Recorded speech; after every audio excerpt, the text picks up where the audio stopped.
கர்த்தருடைய பரிசுத்த நாமத்துக்கு மகிமை உண்டாவதாக. Glory be to the holy name of the Lord. ஆதியாகமம் 2ஆம் அதிகாரம் 21 லிருந்து 23 வரை வாசி. அப்பொழுது தேவனாகிய கர்த்தர் ஆதாமுக்கு அயர்ந்த நித்திரையை வரப்பண்ணினார். அவன் நித்திரை அடைந்தான். அவர் அவன் விலா எலும்புகளில் ஒன்றை எடுத்து அந்த இடத்தை சதையினால் அடைத்தார். தேவனாகிய கர்த்தர் தாம் மனுஷனில் எடுத்த விலா எலும்பை மனுஷியாக உருவாக்கி அவளை மனுஷனிடத்தில் கொண்டு வந்தார். அப்பொழுது ஆதாம், இவள் என் எலும்பில் எலும்பும் என் மாம்சத்தில் மாம்சமாய் இருக்கிறாள்.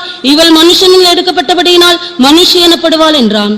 கர்த்தருடைய பரிசுத்த நாமத்துக்கு மகிமை உண்டாவதாக. Glory be to the holy name of the Lord. ஆதியிலே தேவன் மனிதனை உண்டாக்கின ஒரு தன்மை நமக்கு எல்லாருக்கும் தெரியும். We all often know of the aspect that in the beginning God created man. ஆனால் மனுஷியை உருவாக்கினதை அவர் தெளிவாக இங்கே சொல்லுகிறார். But God clearly explains as to how he created woman. மனுஷனை தேவன் மண்ணினாலே உருவாக்கி ஜீவ சுவாசத்தை அவன் நாசியிலே ஊதினார். God created man out of this earth and he breathed in his nostrils the breath of life. மனிதன் ஜீவ ஆத்துமாவாக மாறினான். And man became a living soul. ஆனால் மனுஷியை அவனுடைய விலா எலும்பிலிருந்து அவர் உருவாக்கினார். But God created a woman out of the ribs of man. 21ஆம் வசனத்திலிருந்து நாம் இந்த சத்தியத்தை விளங்கிக் கொள்ள முடியும். In verse 21 onwards we can see of this truth. அவனுக்கு ஒரு அயர்ந்த நித்திரையை தேவன் கட்டளையிடுகிறார். God caused a deep sleep to fall upon him. அவன் விலா எலும்புகளில் ஒன்றை எடுக்கிறார். And he took one of his ribs. அதை அந்த விலா எலும்பில் ஒரு மனுஷியை உருவாக்குகிறார். And created a woman out of the ribs. அவளை மனுஷனிடத்தில் கொண்டு வருகிறார். And he brought her to the man. அப்பொழுதுதான் அவன் அதை விளங்கிக் கொண்டு, இவள் என் எலும்பில் எலும்பும் என் மாம்சத்தில் மாம்சமுமாய் இருக்கிறாள் என்று சொன்னான். Then only he understood that she is the bone of bones and flesh of his flesh. புதிய ஏற்பாட்டிலே எலும்புகளை குறித்து ஒரு பெரிய ஒரு சத்தியம் இருக்கிறது. In the New Testament we have a great truth about the bones. மனிதனுக்கு எலும்பு அவனுடைய வாழ்க்கையில் மிகவும் முக்கியமானது. Bones are most essential to man's life. ஒரு மனிதனுடைய எலும்புகள் ஸ்திரமில்லாவிட்டால் ஒரு மனிதன் நிற்க முடியாது, செயல்பட முடியாது, அவனுடைய வாழ்வு நன்றாக அமையாது. If a man's bones are not strong enough, he cannot stand and his life cannot flourish. இந்த எலும்புகளை குறித்து புதிய ஏற்பாட்டிலே நாம் பேசும் பொழுது உபதேசத்துக்கு ஒப்புமையாக நாம் பேசுகிறோம். When we read about these bones in the New Testament, it is comparable to the doctrines. இந்த எலும்புகளுக்கு உருவாக்கும் சக்தி உள்ளது. These bones have the capacity in order to create. எப்படி மனிதனை உருவாக்கினாரோ அதுபோல இந்த எலும்பினாலே மனுஷியை உருவாக்கினார். However he created man out of the dust, even so he created woman out of these bones. ஆதியாகமம் 2ஆம் அதிகாரத்திலே 7ஆம் வசனத்திலே பூமியின் மண்ணினாலே அவனை உருவாக்கினார்.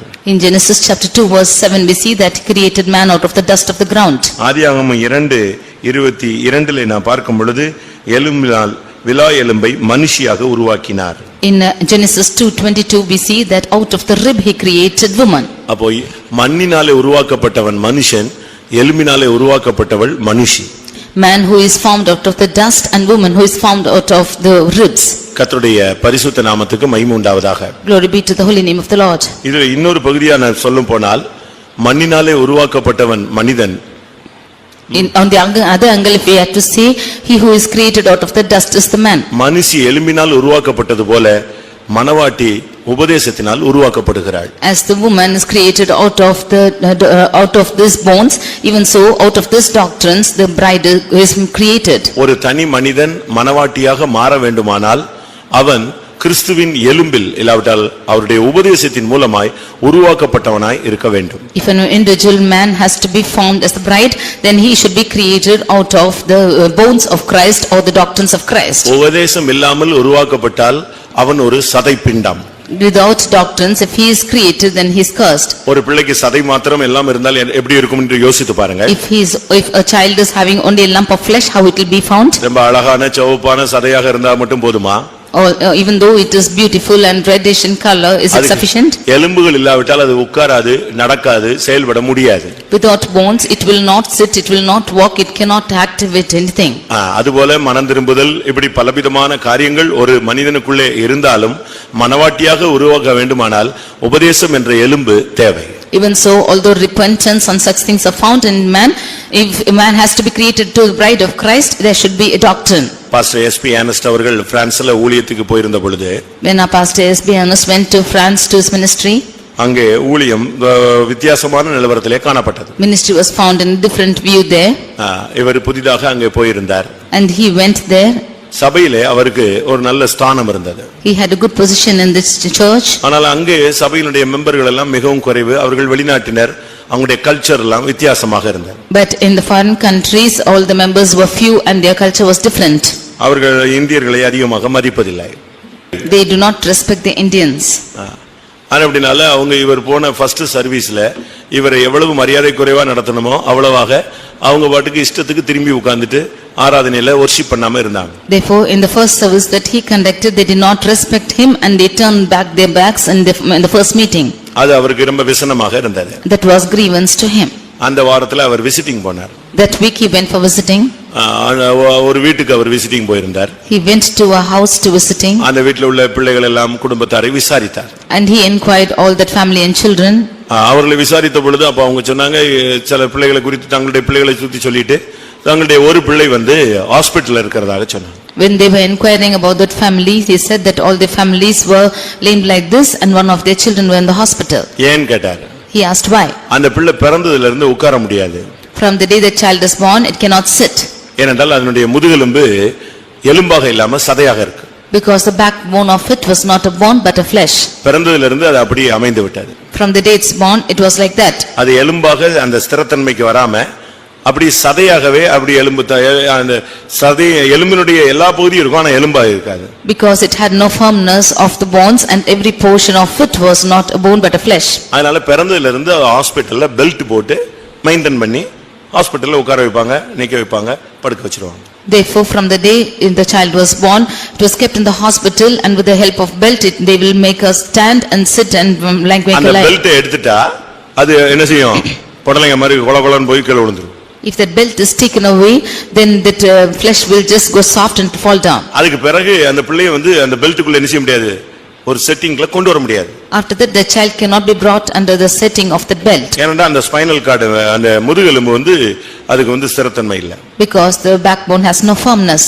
அதனால ரொம்ப கஷ்டப்பட்டு அந்த பிள்ளையை ஒரு வாலிப பிள்ளையாக உருவாக்கி வச்சிருக்காங்க அவங்க.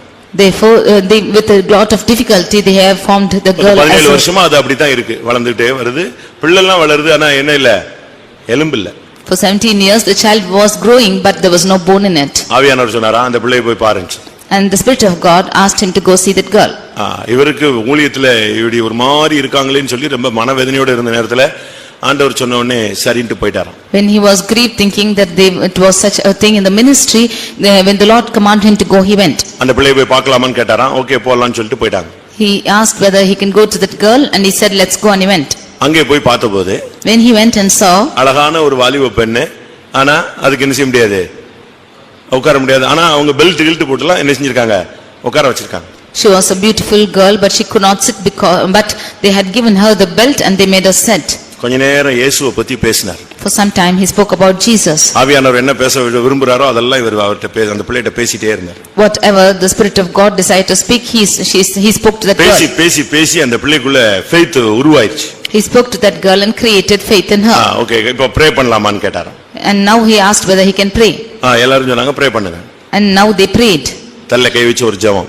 They prayed keeping the hands on the head. ஒரு சிம்பிள் ஒரு prayer. Oh, it was a simple prayer. Prayer முடிஞ்சிருச்சு. And the prayer was over. Prayer முடிஞ்ச உடனே அந்த பிள்ளை அவங்க அப்பாவை கூப்பிட்டு இந்த பெல்ட்டை கொஞ்சம் ரிமூவ் பண்ணுங்கன்னு சொல்லிச்சு. And after the prayer was over, that girl asked to remove the belt. அவர் சொன்னாரா ஐயோ ரிமூவ் பண்ண முடியாது. And he said he refused to remove the belt. இல்ல எனக்கு ஒரு மாதிரி அன்ஈசியா ஃபீல் பண்றேன். முதல்ல இந்த பெல்ட்டை ரிலீஸ் பண்ணுங்கன்னு சொல்லி. She said that she felt uneasily to have that belt and asked to remove. உடனே அவங்க டாக்டர்ஸ் வர சொன்னாங்க. Immediately the doctors were invited. இப்ப டாக்டர்ஸ் வந்த உடனே அந்த பிள்ளை சொல்லிச்சு எனக்கு இத கொஞ்சம் ரிமூவ் பண்ணி காட்டுங்க. Now when the doctors came, the girl asked to remove the belt. அப்ப டாக்டர் சொல்லிட்டாங்களா நோ அப்படி பண்ணவே முடியாது. 17 வருஷமா எப்படி வச்சிருக்கோம் இப்படி தான் மெயின்டைன் பண்ணிட்டு வரோம். இன்னைக்கு ஒரு நாள்ல எடுத்துட்டு திருப்பி பிள்ளையை ஒரு மாதிரி அது அப்செட் ஆயிடும் கொலாப்ஸ் ஆயிடும் முடியாதுன்ட்டாங்க. Now when the doctors were requested to remove the belt, they said for 17 years we were preserving the girl like this, but if we remove the girl will collapse. என்ன ஆயிருக்குன்னு யோசிச்சு பாருங்க. Just think and see what will happen. Doctors முடியவே முடியாதுட்டாங்க. கடைசில இந்த பிள்ளை சொல்லிச்சு நானே வேணா என்ன செஞ்சிரறேன் ரிலீஸ் பண்ணிடுறேன் எனக்கு ரொம்ப மோசமா இருக்கு எடுத்துருங்கன்னு சொல்லிச்சு. The doctors refused to release the belt but this girl herself said that she will. அங்க உள்ள ஒண்ணு நடந்துருக்குன்னு யாருக்கு என்ன செய்ய மாட்டேங்குது மண்டையில புரிய மாட்டேங்குது. None of them could understand that something has worked out inside. அவங்க என்னன்னா 17 years எத்தனையோ பாஸ்டர்ஸ் வந்திருக்காங்க, பார்த்திருக்காங்க, பிரேயர் பண்ணிருக்காங்க. அதே மாதிரி இவரு ஒரு பிரேயர் பண்ணிருக்காரு. இப்படித்தான் அவங்க வந்து யோசிச்சுட்டு இருக்காங்க. கடைசில அந்த பிள்ளை லாஸ்ட்ல டாக்டர்ஸ்லாம் வார்ன் பண்ணி கடைசில பெல்ட் ரிமூவ் பண்ணிட்டாங்க. They thought for 17 long years she was like that and she was maintained like that. Finally the doctors came and consulted and removed the belt. அவ்வளவுதான். That was அழகா எந்திரிச்சு உட்கார்ந்தா, நின்னா, நடந்தா, வேகமா ஃபாஸ்டா போக ஆரம்பிச்சா. என்னாச்சு?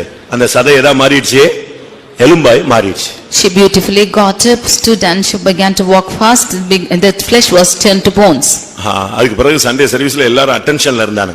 And finally on the Sunday service all of them were in attention. அதோட அந்த பிரான்ஸ் ஊழியத்துல இருக்கிற பிசாசு நெஞ்சிருச்சு, ஓடி போயிடுச்சு. From that day the Satan which was prevailing in the trans ministry went away. அந்த சபைக்குள்ள இருந்த ஆவி ஓடி போயிடுச்சு. That which was in the spirit in the church fled away.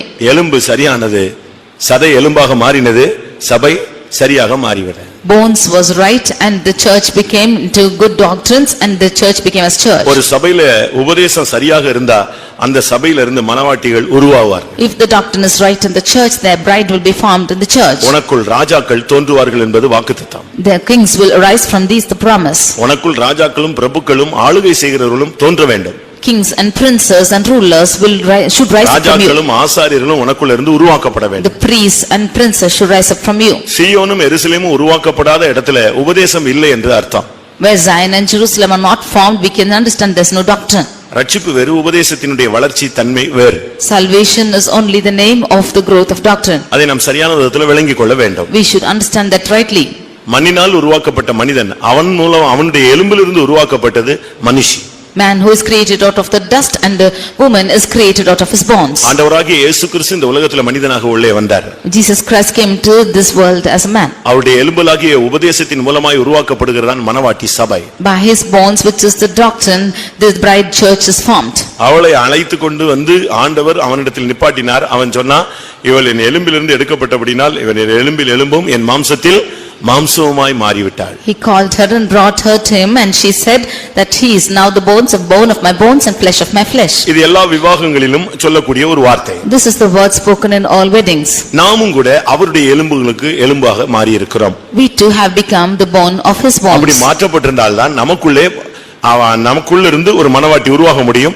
இன்னொரு விதத்துல நம் மூலமாய் அநேகர் மனவாட்டியாய் மாற்றப்பட முடியும். Only if we have been changed like this, there could be a bride which is formed in us and through us many bride will be formed. எபேசியர் 5ஆம் அதிகாரத்திலே 30ஆம் வசனத்தில் பார்க்கும் பொழுது, When we read in Ephesians chapter 5 verse 30, எபேசியர் 5:30, நாம் அவருடைய சரீரத்தின் அவயவங்களாயும் அவருடைய மாம்சத்திற்கும் அவருடைய எலும்புகளுக்கும் உரியவர்களாயும் இருக்கிறோம். நாம் அவருடைய சரீரத்தின் அவயவங்களாயும் அவருடைய மாம்சத்திற்கும் அவருடைய எலும்புகளுக்கும் உரியவர்களாயும் இருக்கிறோம். for we are members of his body, of his flesh and of his bones. நாம் அவருடைய எலும்புகளுக்கு உரியவர்கள். We are belonging to his bones. அப்ப நாம் எல்லாம் அவருடைய எலும்புகள் தான். Then we are his bones. அவர் மணவாளன் இல்லாவிட்டால் புருஷன். He is the bridegroom or the husband. நாம் அவருடைய மனைவி இல்லாவிட்டால் மனைவாட்டி. We are his bride or the wife. கர்த்தருடைய பரிசுத்த நாமத்துக்கு மகிமை உண்டாவதாக. Glory be to the holy name of the Lord. ஒரு மனிதன் உபதேசத்துக்கு எவ்வளவு இடம் கொடுக்கிறானோ அவ்வளவு அவனுடைய வாழ்விலே மனவாட்டியின் தன்மைகளை நாம் பார்க்க முடியும். How much ever importance a man is giving in his life for the doctrine, to that extent we can see the bride being formed in him.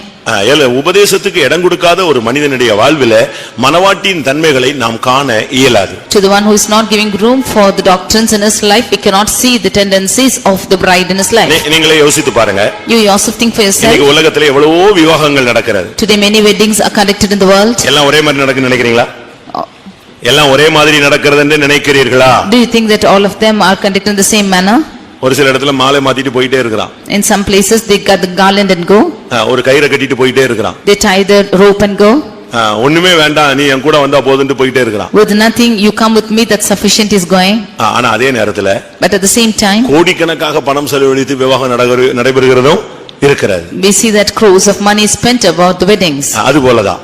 It's like this. இன்னைக்கு அநேக இடங்களில சபைகள்ல மனவாட்டின்லாம் சொல்லுவாங்க. In many churches today they will say it is the bride. மனவாட்டி மனைவிலாம் நாம பார்க்கலாம்.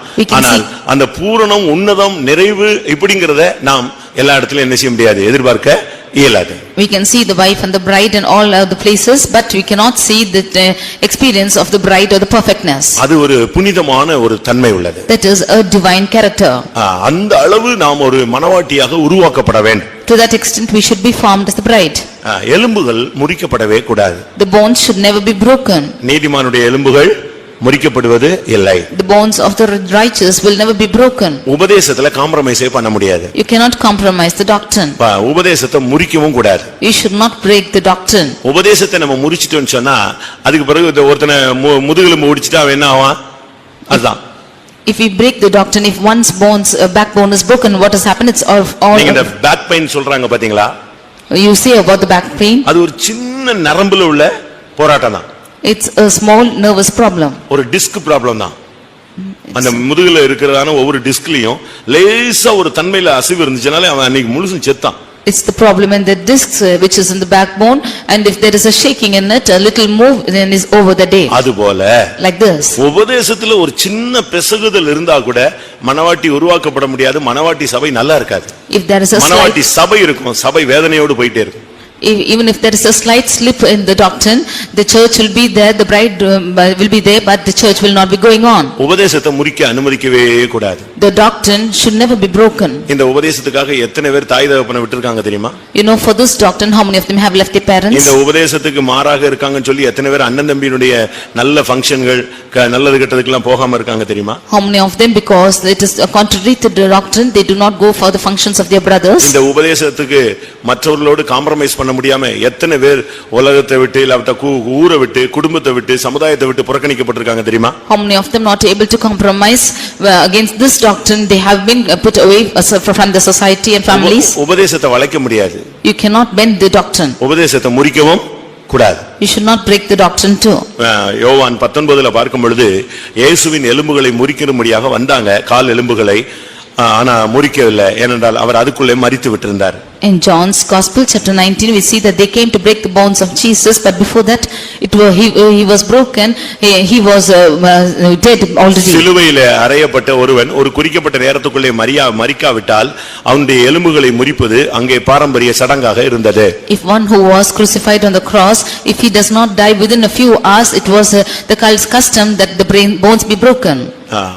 ஏனென்றால் அவனுக்கு அடுத்த நாள் அவனை வைக்க முடியலன்னு சொன்னா எலும்பை முறிப்பாங்க. எலும்பை முறிக்கும் போது சீக்கிரமா செத்து போயிடுவான். Because if they are not able to keep for the next day, if his bones are broken, then he will die fast. இயேசுவோடு ரெண்டு கள்ளர்கள் அங்கே சிலுவையிலே அறையப்பட்டிருந்தார்கள். One or two thieves were crucified along with Jesus. அவங்க வந்தபோது அந்த ரெண்டு பேரும் உயிரோடு முணங்கிட்டு கிடந்தாங்க. Then they came back, they saw them both alive. ஆனா இயேசுவோ மரித்திருந்தார். But Jesus was dead. எல்லாரும் ஆச்சரியப்பட்டாங்க. All of them marveled. ஆனபடியால் அவருடைய எலும்புகள் என்ன செய்யவில்லை? முறிக்கப்படவில்லை. Therefore his bones were not broken. யோவான் 19ஆம் அதிகாரத்திலே 36ஆம் வசனத்திலே நாம் இதை பார்க்க முடியும். John's Gospel 19:36 we can see this. உபதேசத்தை முறிக்கிறதுக்கு நம்ம இடம் கொடுக்கவே கூடாது. You should not allow the doctrine to be broken. அவருடைய எலும்புகளில் ஒன்று முறிக்கப்படுவதில்லை என்ற வேத வாக்கியம் நிறைவேறும்படி இவைகள் நடந்தது. That the word of God which bear the record saying that his bones is not broken has been fulfilled. 32 33ல பாத்தீங்கன்னா 32ல அந்த கள்ளர்களுடைய காலெலும்புகள் முறித்தார்கள். 33ல இயேசுவின் காலெலும்புகளை முறிக்கவில்லை. Verse 32 we can see that they break the legs of the thieves which were there crucified, but the bones of Jesus was not crucified. மற்ற சபையினுடைய உபதேசங்கள் எல்லாம் முறிக்கப்படலாம், ஆனால் மணவாட்டி சபையினுடைய எலும்புகள் என்ன செய்யக்கூடாது? இயேசுவினுடைய எலும்புகள் முறிக்கப்படவில்லை. The doctrines of the other churches can be broken, but the bride which is Jesus Christ, the wife, the doctrines will never be broken. அதனாலதான் நம்ம மற்றவங்களோட காம்ப்ரமைஸ் பண்ண மாட்டேங்கிறோம். காம்ப்ரமைஸா நம்மளால போக முடியல, மற்றவங்க நம்மளோட காம்ப்ரமைஸ் ஆக முடியல. Therefore we are not able to compromise with the others, and others are not able to compromise with us. நம்ம தனித்துவம் வாய்ந்தவர்கள் என்று நான் சொல்ல வரவில்லை. I do not want to say that we are individual. அவங்க உபதேசத்துல ஒத்து போகாதனால அவங்களே நம்மளை தனித்துவமா மாத்தி விட்டுட்டு போயிட்டாங்க. But because they are not able to coincide with our doctrines, they themselves have gone away.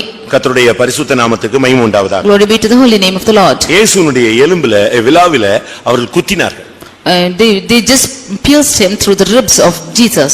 இயேசுவினுடைய விலாவில குத்தின பொழுது அங்கிருந்து இரத்தமும் தண்ணீரும் புறப்பட்டு வந்தது. When they pierced the side of Jesus, there came out blood and water. விலாவிலிருந்து தான் இங்கே அந்த பெண் உருவாக்கப்பட்டாள். It was out of the ribs that this girl was formed. இயேசுவினுடைய விலாவில தான் குத்துறாங்க. They pierced him on his ribs. யோவான் 19:34 அங்கதான் குத்துனாங்க, அங்க ரத்தமும் தண்ணீரும் உடனே வெளிப்பட்டது. In John 19:34 we see that pierced him on his side, then they came out of blood and water. ஆண்டவராகிய இயேசு கிறிஸ்து மணவாளன், அவர் ஒரு சரியான மனுஷன். அவருக்குள்ள இருந்து அந்த மணவாளன் அந்த மனுஷகுமாரனுடைய விலாவில் இருந்து குத்தின பொழுது ரத்தமும் தண்ணீரும் உடனே புறப்பட்டது.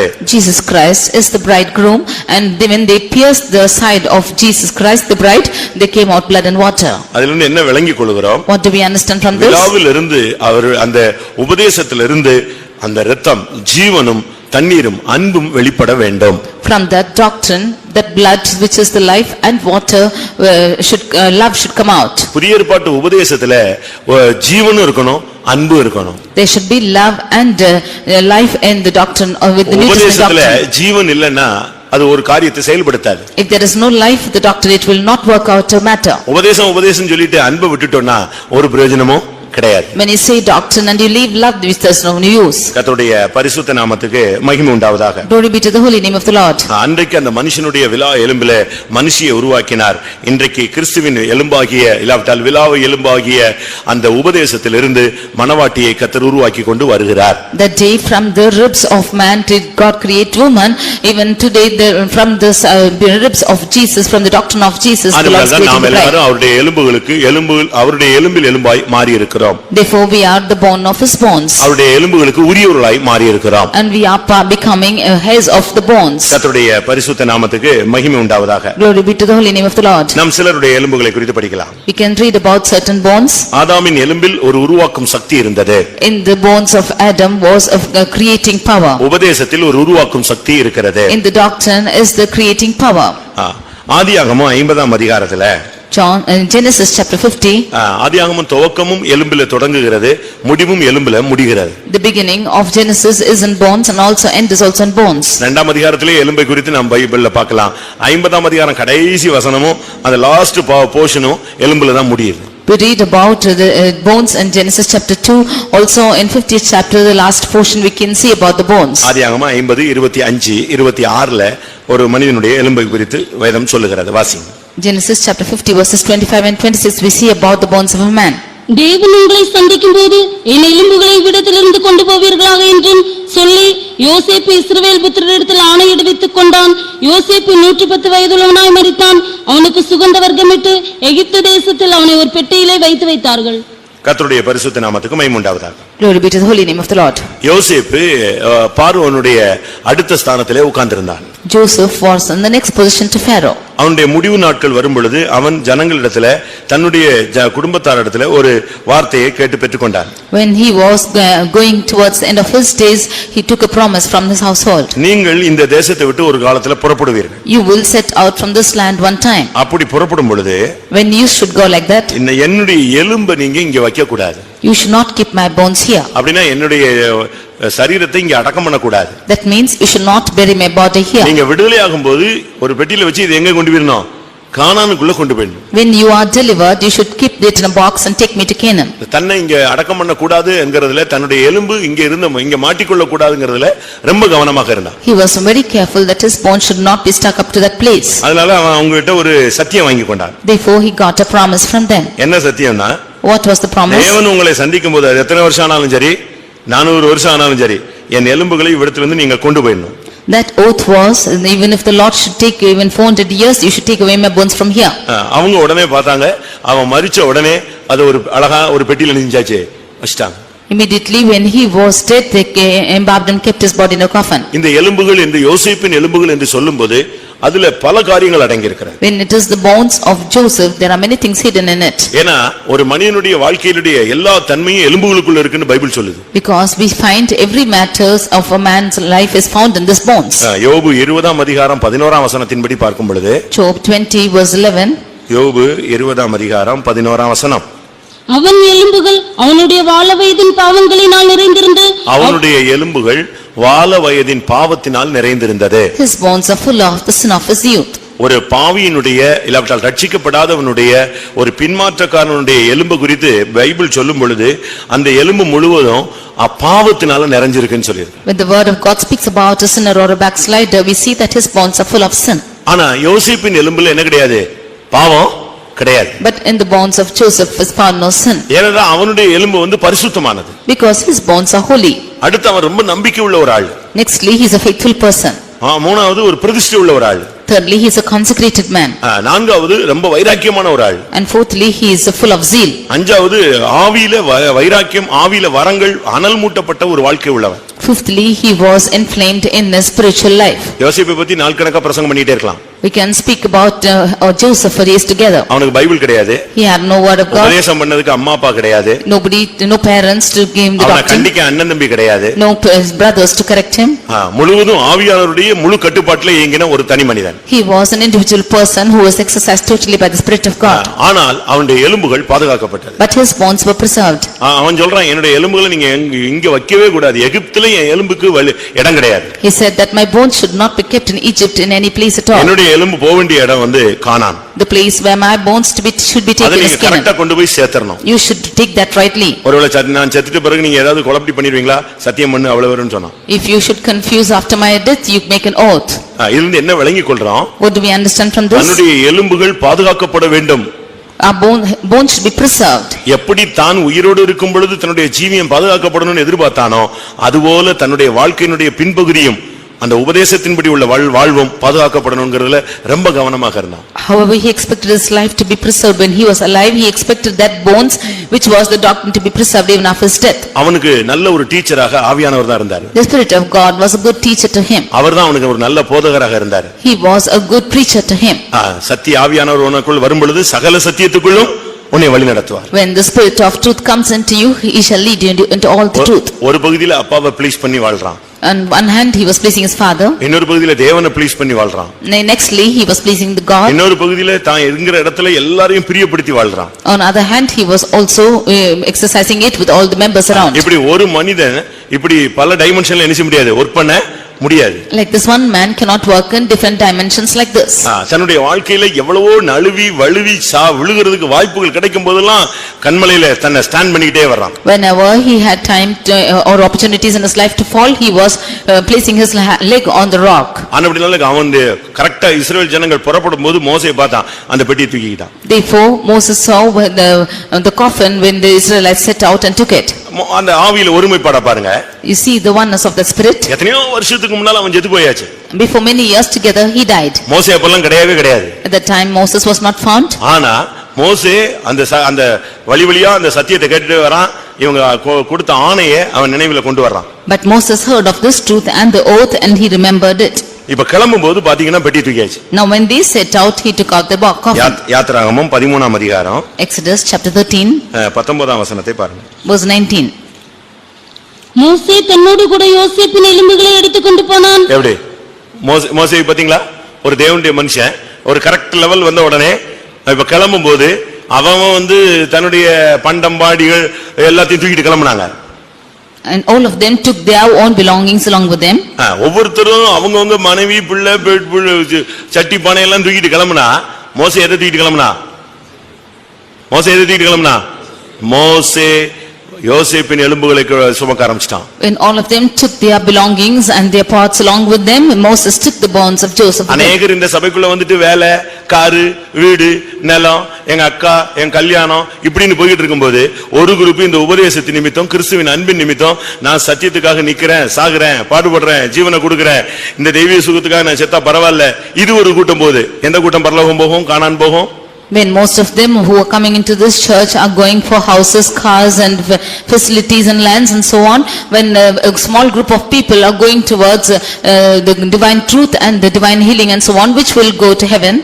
எல்லாம் புறப்பட்டுட்டு நீங்க ஒரு படம் இருக்கு இந்த 10 commandmentsல பாத்தீங்கன்னா எல்லாம் ஆடு, கோழி, வாத்து எல்லாத்தையும் எடுத்துட்டு கிளம்புவான். ஆனா மோசே எதை இருக்கிறான்?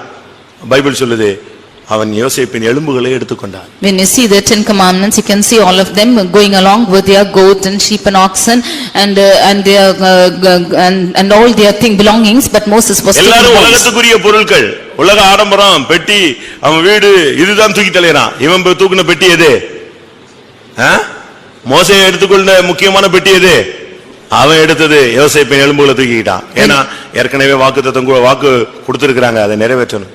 When everyone were taking their own belongings which were belonging to this world, Moses remembered the oath and took the bones of Joseph along with them. என்னுடைய சத்தியம் என்ன? What is the truth? மோசேன்னு சொன்னா ஜலத்திலிருந்து எடுத்துக்கொள்ளப்பட்டவன் அர்த்தம். Moses means one who is taken out of water. அது ஞானசானத்தை காண்பிக்கிறது. That shows baptism. ஞானசானம் எடுத்தவன் கையில எப்பொழுதுமே யோசேப்பின் எலும்பு இருக்கணும், பரிசுத்தங்கிற எலும்பு கையில இருக்கணும். அதுதான் அவனை பூர்ணத்துக்கு கொண்டு போய் சேர்க்கும். And to the ones who is being taken baptism, he should have the doctrine which is the bonds, and that is what will take you to heaven. ஞானசானம் எடுத்துட்டியா, உன் கையில ஒரு பெட்டி இருக்கணும். என்ன பெட்டி? யோசேப்பின் எலும்புகள் உன் கையில வந்துடணும். அதுக்கு பிறகு நான் பாவம் செய்வது எப்படி, நான் எப்படி பாவம் செய்ய முடியும், நான் தேவனுக்கு பயந்தவனாச்சே, நான் எப்படி விட்டு கொடுக்க முடியும், நான் எப்படி அட்ஜஸ்ட் பண்ணி போக முடியும், முடியாது முடியாது மிரண்டுருவான். அவனுக்கு பாவம்னாலே மிரட்சி ஆயிடும். After you take baptism, you should resist this sin and you should have the holiness which is the bonds of Joseph. After baptism, you should be very afraid of the sin itself. ஞானசானம் எடுத்தோம், ஒரு பாவ உணர்வு இல்லாம, பாவத்தை குறித்து எந்த விதமான பயமும் இல்லாம இஷ்டத்துக்கு நீ போய்கிட்டு இருக்கிறேன்னா நீ இஸ்ரவேல் பயணத்துல இருக்கலாம். ஆனா உன் கையில என்ன கிடையாது? உன் கையில என்ன கிடையாது? யோசேப்பின் எலும்பு இல்ல. If even after taking baptism, if you are going ahead in this journey, you might go on in the journey of Israelites, but you do not have the bonds of Joseph. நீங்க மட்டும் போயிட்டே இருக்கலாம். You can go on. 6 லட்சம் புருஷர்கள் போனார்கள். And there were 6 lakhs men who went. எல்லார் கையிலும் பலவிதமான பெட்டிகள் இருந்துச்சு. ஆனா இவங்க கையில இருந்த பெட்டி என்னது? யோசேப்பின் எலும்புகள் அடங்கிய பெட்டி. Many kinds of boxes were found in each of their hands, but the bonds which Moses had was the bonds of Joseph. இவன் லைஃப் முடிஞ்சிருச்சு. Now his life is over. கானான் வரைக்கும் அந்த யோர்தான் வரைக்கும் வந்தாச்சு. இப்ப உள்ள போக முடியல, இவனுடைய ஓட்டம் முடியுது. He went along till Jordan. He could not enter into Canaan and his race is getting over. கரெக்ட்டா பாருங்க, யோசேப் அந்த பெட்டியை கேட்ச் பண்ணிட்டான். Nextly Joshua caught over this box. ஆவிக்குரியவங்கன்னு சொன்னா உபதேசத்துல அவங்க எப்படி இருக்காங்கற வச்சு தான் என்ன செய்ய முடியும், கண்டுபிடிக்க முடியும். You can see those of them who have the spirit are catching on to these doctrines. யோசுவா 24ஆம் அதிகாரம், Joshua chapter 24 32ஆம் வசனம். verse 32. யோசுவா 24:32. இஸ்ரவேல் புத்திரர் எகிப்திலிருந்து கொண்டு வந்த யோசேப்பின் எலும்புகளை அவர்கள் சீகேமிலே யாக்கோபு சீகேமின் தகப்பனாகிய எமோரியருடைய புத்திரரின் கையில் 100 வெள்ளிக்காசுக்கு கொண்ட நிலத்தின் பங்கிலே அடக்கம் பண்ணினார்கள். இஸ்ரவேல் புத்திரர் இப்ப எங்க கொண்டு வந்துட்டாங்க? யோசேப்பின் எலும்பை யாக்கோபு வாங்கி வச்சிருந்த நிலத்துக்கு கொண்டு வந்து அடக்கம் பண்ணிட்டாங்க. Now the children of Israel took the bones of Joseph to the place which was bought by Jacob. உபதேசத்தை நீ நித்தியம் வரைக்கும் பற்றிக்கொள்ள வேண்டும். You should hold on to the doctrine even until eternity. மரண பரியந்தம் உபதேசத்தை நீ கொண்டு போய் சேர்க்கணும். Until death you should carry on this doctrine. இல்லாவிட்டா இந்த உபதேசம் உன்னை கொண்டு போய் மரணத்துக்கு பின்பு நித்தியத்திலே தெய்வத்தோடு உன்னை இணைத்து விட வேண்டும். Or this doctrine will take you to and unite you after death in eternity with God. அதனால தான் நம்ம உபதேசத்தை அதிகமாக முக்கியப்படுத்துகிறோம். Therefore we give more importance to the doctrine. ஒரு குழந்தை பிறக்கும்போது எலும்பு இல்லாம பிறந்துருச்சுன்னா அந்த தாய்க்கு எவ்வளவு கஷ்டமா இருக்குமோ அதுபோல தான் ஜீவியத்துல சரியில்லாம விசுவாசிகள் ஊழியர்கள் தடுமாறும்போது நாங்கள் வேதனை படுகிறோம். How much ever when a child is born without bones, the mother is troubled about it. Even so, those the people of God who are without this doctrine or those who are failing from this doctrine, we are grieved about them. எலும்புகளுக்குள்ள பாவம் இருக்க கூடாது. உன் எலும்புகளுக்குள்ள பரிசுத்தத்தை குறித்த வாஞ்சையும் தெய்வ பயமும் இருந்து கொண்டே இருக்க வேண்டும். There should be no sins in your bones. There should be always a zeal concerning the holiness, and the fear of God should be in the bones. மோசேயின் கையிலே யோசுவாவின் கையிலே இருந்த பெட்டிக்குள்ளே அந்த பெட்டிக்குள்ளே இருந்தது யோசேப்பின் எலும்புகள். The box which was in the hands of Moses and in Joshua was the bones of Joseph. பழைய ஏற்பாட்டில் நான் பார்க்கும் பொழுது ஒரு உடன்படிக்கை பெட்டி இருந்தது. When we see in the Old Testament, we see the Ark of Covenant. அது தேவனுடைய ஒரு திட்டம். That was the plan of God. அந்த பெட்டிக்குள்ளே 3 பொருளை வைக்க முடியாக தேவன் கட்டளையிட்டார். God commanded 3 things to be kept in that Ark of Covenant. அந்த பெட்டிக்கு மேல கிருபாசனங்கிற ஒரு மூடி இருக்கும். Above it is the mercy seat. அந்த கேருபீன்கள் நடுவுல இருந்தா கர்த்தர் நினைவாரே பேசுவார். And in between the cherubims will the Lord speak. உள்ளுக்குள்ள பெட்டிக்குள்ள என்ன இருக்கு? What is found in the box? பெட்டிக்குள்ள 3 காரியங்கள் வைக்க முடியாக தேவன் கட்டளையிட்டார். God commanded 3 things to be kept in that box. எபிரேயர்களின் நிருபம் 9ஆம் அதிகாரம் 4ஆம் வசனம். Hebrews chapter 9 verse 4. எபிரேயர் 9:4 பார்க்கும் பொழுது, when we read in Hebrews 9:4, அதிலே பொன்னா செய்த தூபகலசமும் முழுதும் பொற்றகடு புதைந்திருக்கப்பட்ட உடன்படிக்கை பெட்டியும் இருந்தன. அந்த பெட்டியிலே மன்னா வைக்கப்பட்ட பொற்பாத்திரமும் ஆரோனுடைய தளிர்த்த கோலும் உடன்படிக்கையின் கற்பலகைகளும் இருந்தன. பழைய ஏற்பாட்டில் தேவனுடைய திட்டப்படி அந்த உடன்படிக்கை பெட்டிக்குள்ள என்ன இருக்கணும்? அந்த பெட்டிக்குள்ள என்ன இருக்கணும்? மன்னா வைக்கப்பட்ட பொற்பாத்திரம், ஆரோனுடைய தளிர்த்த கோல், 3வது உடன்படிக்கையின் 2 கற்பலகைகள். According to the Old Testament covenant, we see that in the Ark of the Covenant was three things: golden pot that had manna, Aaron's rod that budded, and tables of covenant. எகிப்திலிருந்து காலாகாலமாய் பாதுகாக்கப்பட்டு சுமந்து வந்த பெட்டிக்குள்ளே யோசேப்பின் எலும்பு இருந்தது போல இந்த உடன்படிக்கை பெட்டிக்குள்ள கர்த்தர் மூணு காரியத்தை வைக்கும்படியாக கட்டளையிட்டார். As the box which they had carried for years together was the bones of Joseph found, the Lord kept three things in the Ark of the Covenant. ஒன்று மன்னா வைக்கப்பட்ட பொற்பாத்திரம். One is the golden pot that had manna. இரண்டாவது ஆரோனுடைய தளிர்த்த கோல். Secondly, Aaron's rod that budded. மூன்றாவது உடன்படிக்கையின் கற்பலகைகள். Thirdly, tables of the covenant. ஆனா இது கொஞ்ச நாள் இருந்துச்சு. That was there for a few years. மன்னா வைக்கப்பட்ட பொற்பாத்திரங்கிறது இஸ்ரவேல் ஜனங்களை 40 வருஷம் கர்த்தர் விதைப்பும் இல்லாம அறுப்பும் இல்லாம அவர்களை என்ன செய்தார்? டெய்லி போஷித்தார் என்பதற்கு ஒரு அடையாளம். இன்னொரு விதத்துல தூதருடைய அப்பத்தை கொடுத்தார் என்பதற்கு ஒரு அடையாளம். இன்னொரு விதத்துல தேவனுக்கு மனிதனை போஷிக்கக்கூடிய எந்த சக்தியும் இருக்கிறது என்பதற்கு ஒரு அடையாளம். As a sign that golden pot had manna, God fed the children of Israel for 40 years in the wilderness, and secondly, it was the food of the angels which God gave to man, and thirdly, God can feed man in any situation. இத புதிய ஏற்பாட்டு விதத்துல பார்க்கும் பொழுது, when you see that in the New Testament, ஒவ்வொரு நாளும் அதிகாலை நாம் தேவனை தேடி தேவனிடத்திலிருந்து பெற்றுக்கொள்ளக்கூடிய கிருபையை காண்பிக்கிறது. இரண்டாவது, ஒவ்வொரு நாளும் நாம் வேத புத்தகத்தை வாசித்து நாம் பெற்றுக்கொள்ளக்கூடிய வெளிப்படுத்தலை காண்பிக்கிறது. It shows the grace of God which we should receive every early morn, and secondly it shows the word of God by which we should receive the counsel of God. நான் திரும்பவும் சொல்லுகிறேன். Again repeat.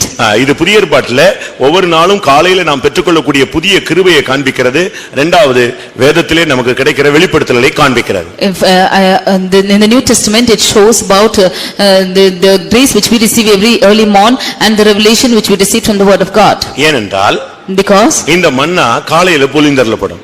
this manna is being poured out in the morning. பகல்ல இது வராது. It will not come in the daytime. நைட்லயும் வராது. It will not come at night. இது early morning தேவனிடமிருந்து வரும். It will appear in the early morn from God. அத காலையில ஜனங்கள் அதிகாலையில சூரியன் உதிக்கிறதுக்கு முன்னால போய் பொறுக்கி எடுத்துக்கொள்வார். These the people of God will go early morn before the sun rises and carry them. Sunrise ஆகி சன் ஹாட் ஆயிருச்சுன்னு சொன்னா என்ன ஆயிடும்? இந்த மண்ணா நெஞ்சிரும் வந்திருக்கும். பட் அது என்ன செய்யாது?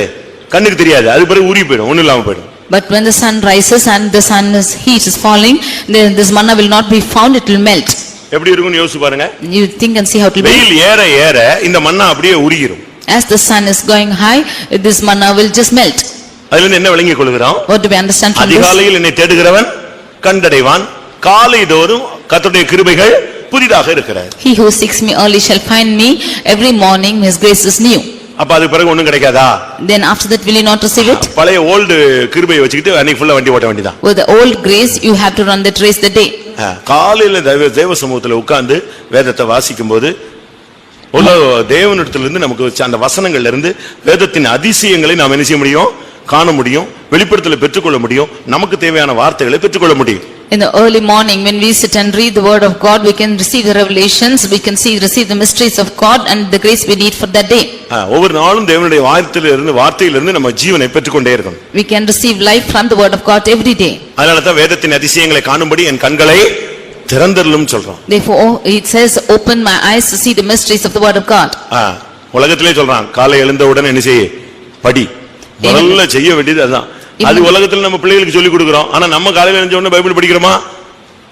Even in the world we teach our children as to get up early in the morning and study, but are we practicing? போனபோது But as days went by, இந்த பெட்டி இருந்துச்சு, பெட்டிக்குள்ள இருந்த பொருட்கள் எல்லாம் மிஸ்ஸிங் ஆயிடுச்சு. The Ark of the Covenant was found, but the things within that covenant box was missing. ஒன்னு மன்னா. One is manna. மன்னா வைக்கப்பட்ட பொற்பாத்திரம். The golden pot that had manna. இரண்டாவது ஆரோனுடைய தளிர்த்த கோல். Secondly, Aaron's rod that budded. அந்த ஜனங்களுக்கு திடீர்னு பார்த்தா குழப்பம் வந்துருச்சு. The people were suddenly confused. இவங்க மட்டும் தான் ஊழியக்காரங்கன்னு சொல்றாங்க. இவங்க மட்டும் தான் ஊழியக்காரங்கன்னு சொல்றாங்க. They say that they only are the servants of God. நம்மளும் ஊழியம் செய்யலையா? And are we not servants? அப்ப நமக்கெல்லாம் கானான் கிடையாதா? Then are we not the servants of God? நாங்களும் தான் ஊழியம் செய்றோம். We are also doing the ministry of God. ஜனங்கள் எல்லாரும் பரிசுத்தவான்கள் தான். All of them in our eyes are holy. இவங்க வந்து டிஃபரன்ஸ் பண்றாங்க. They are differentiating themselves. ஜனங்களை பிரிக்கறாங்கன்னு சொல்லி என்னாகமத்துல ஒரு குழப்பம் உண்டாயிடுச்சு. They are confusing the people, that they are separating people. இப்படி ஒரு சூழ்நிலை வந்தபோது தேவன் யாரை தனக்கென்று தெரிந்து கொண்டார் என்பதை நிரூபிக்கிற ஒரு கட்டம் வந்தது. When such a situation prevailed, there came a situation as to prove as to whom God has chosen. அப்ப சொன்ன மோசே மூலமா கர்த்தர் சொன்னாரு, 12 கோத்திரத்திலிருந்து 12 கோல் என்ன செஞ்சிட்டு வாங்க, எடுத்துட்டு வா. Then through Moses, God commanded to take the 12 rods out of 12 tribes. வாதுமை மர கோலை எடுத்துட்டு வாங்க. You should take the rod out. ஒவ்வொரு கோல்லையும் 12 கோத்திரத்து பேர் எழுதிரு. You write the name of each of the tribe in each of the rods. 12 கோலையும் கொண்டு தேவசமூகத்துல வை. You bring all the rods and keep in the presence of God. ஒரே நைட்ல அது என்ன செய்யணும்? ஒரே நைட்ல என்ன செய்யணும்? அது தளிர்க்கணும். In one night that rod should sprout. எது தளிர்த்து கிளியர் ஆயிடுச்சோ அதுதான் தேவன் தெரிந்து கொள்றதுன்றாங்க. Whichever sprouting and bringing forth, yielding forth things, that is what God has chosen. எல்லாம் தேவனுடைய சமூகத்துல கொண்டு போய் வச்சா, When all of them kept that in the presence of God, காலையில போய் பார்த்தா எல்லாம் விழித்து இருக்குதே தவிர என்ன செய்யல? ஒண்ணும் தளிர்க்கல. ஒண்ணே மட்டும் தளிர்த்து வாசிங்க. என்னாகமம் 17:8. என்னாகமம் 15 17:8. சத்தமா வாசிங்க. மறுநாள் மோசே சாட்சியின் கூடாரத்துக்குள் பிரவேசித்த போது இதோ லேவியின் குடும்பத்தாருக்கு இருந்த ஆரோனின் கோல் துளிர்த்திருந்தது. அது துளிர்விட்டு பூ பூத்து வாதுமை பழங்களை கொடுத்தது. அது துளிர்விட்டு பூ பூத்து வாதுமை பழங்களை கொடுத்தது. It sprouted and it brought forth the fruits of almonds. சத்தமா சொல்லுங்க. 17:8. 17:8. என்னாகமம். என்ன? என்னாகமத்துல 17ஆம் அதிகாரத்துல 8ஆம் வசனத்துல நீங்க இதை பார்த்துக் கொள்ளலாம். Numbers 17 verse 8 we can see this. ஆரோனுடைய கோல் துளிர்த்திருந்தது. அது மாத்திரம் இல்ல, துளிர் விட்டு பூ பூத்து வாதுமை ஒரே நைட்ல இவ்வளவு நடக்குமா? அதுதான் தேவன் யாரை தெரிந்து கொள்றாரோ அவன் ஒரே நைட்ல கூட பரிசுத்தமாயிடுவான். The rod of Aaron was budded and brought forth fruits and blossoms. Can anybody in one day, one night happen such a thing? ஒரே நைட்ல ஒரு மனிதனை எந்த விதத்திலும் கர்த்தரால் என்ன செய்ய முடியும்? மாற்ற முடியும். God can change a man in any situation in one day itself. அப்போ மன்னா பொழிந்தது ஒரு அடையாளம். இரண்டாவது ஆரோனுடைய தளிர்த்த கோல் ஊழியத்தினுடைய ஒரு அடையாளம். Then யார் தான் ஊழியம் செய்யணுங்கிறதுக்கு கர்த்தர் கன்ஃபார்ம் பண்ண ஒரு அடையாளம். The manna being poured out is a sign, and secondly Aaron's rod that budded, that means anyone who can do the ministry of God is a sign. Nextly is 10 commandments. நீ இதை செய்யாதிருப்பாயாக அதை செய்யாதிருப்பாயாக ஒரு 10 கட்டளை. There are 10 commandments as to what you have to do and what you not do. ஆனா நாட்கள் போனபோது, but as days went by, ஆரோனுடைய தளிர்த்த கோல் எங்க போச்சுன்னு தெரியல. தூக்கிட்ட ஓடிட்டானுங்களா, என்ன உடைச்சு போட்டாங்களா, ஏதோ பண்ணிட்டானுங்க. அது சுத்தமா காணவே காணோம். We cannot see as to where the rod of Aaron was found because it was lost at மன்னா வைக்கப்பட்ட பொற்பாத்திரமோ கிடையவே கிடையாது. And the golden pot that had manna was also not found. புதிய வெளிப்படுத்தல் உள்ள பிரசங்கங்களும் இன்னைக்கு இல்ல. ஆண்டவர் தெரிந்து கொண்ட ஊழியத்தையும் காணோம். இப்ப இருக்கிறது பாத்தீங்கன்னா இந்த 10 கட்டளைகளை வச்சிட்டு சுத்திட்டு இருக்காங்க எல்லாரும். There are no new revelations and the commandments which the Lord had given, and there's no new priesthood, but they're having only the 10 commandments and going about. நான் சொன்னது உண்மையா? Is it true? 2 நாளாகமம் 2 Chronicles 5ஆம் அதிகாரம் chapter 5 10ஆம் வசனத்துல அந்த ஆலயத்துல வைக்கும் பொழுதே அதை காணோம். Verse 10 we can see when they kept in the temple it was not found. இஸ்ரவேல் புத்திரர் எகிப்திலிருந்து புறப்பட்ட பின் கர்த்தர் ஓரேபிலே அவர்களோடு உடன்படிக்கை பண்ணின போது மோசே அந்த பெட்டையிலே வைத்த 2 கற்பலகைகளை அல்லாமல் அதிலே வேறொன்றும் இருந்ததில்லை. பாருங்க, மோசே வச்ச கற்பலகைகள் தான் இருந்துச்சே தவிர எது இல்ல? எது கிடையாது? ஆரோனுடைய தளிர்த்த கோல் கிடையாது, மன்னா வைக்கப்பட்ட பொற்பாத்திரமோ இல்ல. When they were kept in the Horeb, we can see that Moses kept the 2 tables, only that was found, but the manna pot and the rod of Aaron was not found. இதுல இருந்து என்ன விளங்கிக் கொள்கிறோம்? What do we understand from this? இன்றைக்கு சபைகளில வெளிப்படுத்தல்கள் இல்ல, அப்போஸ்தல ஊழியங்கள் இல்ல, ஏதோ பிரமாணங்களும் உபதேசங்களும் அப்படின்னு சொல்லிட்டு கற்பனைகளையும் ஏதாவது ஒரு மனித கற்பனைகளை ஏதாவது ஒன்னு பிரசங்கம் பண்ணி டைம் வேஸ்ட் பண்ணிடுறாங்க. Today in the churches we cannot see the golden pot or the revelation in the church, and you cannot see the Aaron's rod which is the priesthood, but you can see only the commandments or laws which they have kept for their church. கர்த்தருடைய பரிசுத்த நாமத்துக்கு மகிமை உண்டாவதாக. Glory be to the holy name of the Lord. நம்ம கையில ஒரு பெட்டி இருக்க வேண்டும். We need to have a box. அந்த பெட்டிக்குள்ள என்ன இருக்கணும்? What should be found in that box? யோசேப்பின் எலும்புகள் இருக்க வேண்டும். The bones of Joseph must be found. ஆரோனுடைய தளிர்த்த கோல் இருக்க வேண்டும். The Aaron's rod that budded should be found. மன்னா வைக்கப்பட்ட பொற்பாத்திரம் இருக்க வேண்டும். The golden pot that had manna should be found. யோசேப்பின் எலும்புகள் கரெக்ட்டாக யாக்கோபினுடைய கல்லறைக்கு கொண்டு போய் சேர்க்கப்பட்டது. Bones of Joseph was exactly taken to the sepulchre of Jacob. சரியான அர்த்தம் கானானிலே கொண்டு போய் சேர்ந்தது. And the right meaning is it was joined Canaan. அதுபோல நம்ம மரித்தா கூட நம்ம பரலோகம் போய் சேரணும். Like this, even if we should die, we should go and reach heaven. என்னவோ வாழ்ந்தோம் மரித்தோம்னு போயிடக்கூடாது. Should not say somehow we lived and died. நம்முடைய எலும்புகள் எல்லாம் பரிசுத்தமா இருந்தா அந்த நிலவரம் நடக்கும். If our bones are all holy, then that will happen. நம்முடைய எலும்புகள் சரியில்லைன்னு சொன்னா ரொம்ப கஷ்டம். If our bones are not right, it's very difficult. இன்னைக்கு அநேகருடைய எலும்புகள் நடு வீதியில வாழ்க்கைகள் அநேகருக்கு கேள்விக்குறியா தான் தென்படுது. Today many of their bones, it's found as a question to them. 1 சாமுவேல்ல பார்க்கும் பொழுது When we read in 1 Samuel, Saul யோனத்தான் இவங்களுடைய எலும்புகள் எல்லாம் அங்கங்க சிதறி கிடந்தது. the bones of Saul and Jonathan were scattered abroad. 1 Samuel 31:13 பார்க்கும் பொழுது 1 Samuel chapter 31 verse 11. நம்முடைய ஜீவியம் சரியில்லைன்னு சொன்னா நம்முடைய உபதேசத்தை நாமே நடுவீதியில போடுற மாதிரி இருக்கும். If our life is not right, then we are putting the doctrine in the mid streets. வாசிங்க 1 சாமுவேல் 31:13. அவர்களுடைய எலும்புகளை எடுத்து யாபேசில் இருக்கிற தோப்பிலே அடக்கம் பண்ணி 7 நாள். அதுக்கு முன்னால எங்க கடந்துச்சு அந்த அவங்க எலும்புகள் எல்லாம்? Before that, where were their bones found? 10ஆம் வசனத்துல அவன் உடலை பெத்சானில் அலங்கத்திலே தூக்கி போட்டார்கள். First, in verse 10, we can see that they took out the bones in the Bethshan. யாபேஸ் பட்டணத்தார் அதை கேட்டபோது திருட்டளவாய் போய் சவுலின் உடலை அவனுடைய குமாரனுடைய எலும்புகள் எல்லாம் தூக்கிட்டு ஓடி வந்தாங்க. When the inhabitants of Jabesh Gilead heard it, they went and stole away the bones of Saul and his son. 13ஆம் வசனத்துல அவங்களுடைய எலும்புகளை எடுத்து வந்து தோப்பிலே அடக்கம் பண்ணினார்கள். Verse 13, they took their bones and buried them under a tree. பாருங்க சவுலின் எலும்புகள் எல்லாம் எங்க கடந்து எங்க இருந்து எங்க எடுத்து வந்து எங்கேயோ அடக்கம் பண்ணி வச்சாங்க. See where the bones of Saul were found and they brought it somewhere and buried it somewhere. எப்படி இருக்கும்னு பாருங்க. How this situation will be? அபிஷேகம் பண்ணப்பட்டவன் தான். He was an anointed person. அபிஷேகம் பண்ணப்பட்டும் நம்முடைய ஜீவியத்திலே உபதேசத்தின்படி வாழ்க்கை இல்லைன்னு சொன்னா நம்முடைய வாழ்க்கை எங்கேயோ போய் முடிஞ்சிடும். If the anointed ones are not living according to the doctrine, then our life will land up somewhere. அபிஷேகம் பெற்றும் அவனுடைய வாழ்க்கையில உபதேசத்தின்படி வாழ்க்கை இல்லாதபடினால அவன் சூசைடை நாடினான். If even after anointing, he did not have the life according to the doctrine, he decided to suicide. அபிஷேகம் பெற்றும் உபதேசத்திலே தன்னுடைய வாழ்க்கையை கட்டி எழுப்பாதபடினா அவன் அஞ்சனம் பார்க்கிறவங்களை குறி சொல்லுகிறவர்களை தேட ஆரம்பித்தான். Because his life was not based upon this doctrine, even after he was anointed, he searched for sorcery. தன்னைத்தானே அழிக்க அவன் முற்படுகிறான். He wanted to destroy himself. தேவனோடு ஒப்புரவாக அவனுக்கு வாய்ப்பு கிடைத்தோ அவனால முடியல. Although he had opportunities to reconcile with God, he could not. அபிஷேகம் பெற்றவனோடு ஒப்புரவாக முடியல. And to the one who is anointed, he could not reconcile himself. அபிஷேகத்தை கொடுத்த தேவனோடு அவனால ஒப்புரவாக முடியல. He could not reconcile with God when he was anointed. அவனுடைய வாழ்க்கை மிகவும் கேள்விக்குறியாக மாறினது. His life became a question. ஆனா சவுல் தாவீது என்ன பண்ணான் தெரியுமா? But what did David do? அந்த எலும்பு தூக்குனான். David carried the bones. அதை கொண்டு போய் எங்க போய் சேர்க்கணும்?